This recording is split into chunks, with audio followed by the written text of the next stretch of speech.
Assalomu alaykum. Bizni kuzatayotganlar Vodiy santexnik ishlarini tugatdi. Severniy hududga katalxonamizni xipchan qilib yig'dik. Bu yerda qilingan ishlarimiz 85 kvadratga polni to'plab olib, tashqalarini quyib oldik. Radiatorlar o'rnatildi. Umuman perdelka bo'lgan. Seni kafirlarga tushyapmiz. Hammomga 70 sent qo'shilgan.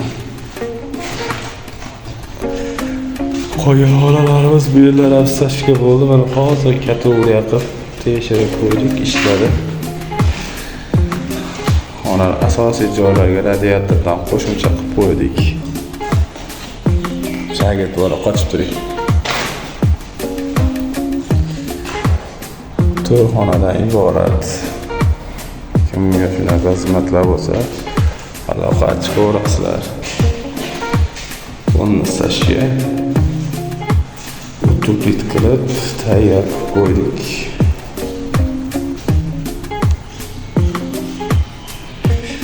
Bu yerimizga mo'yka o'rnida gaz o'rni, itichkalar qo'yiladi. Katta yo'limizni mo'rizni qo'ymadik.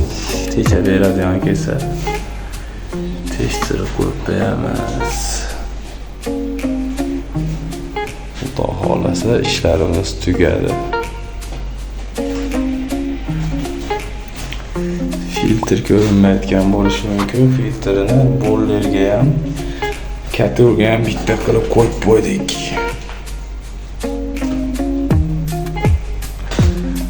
Royal 50 tari uski. Nima deysan?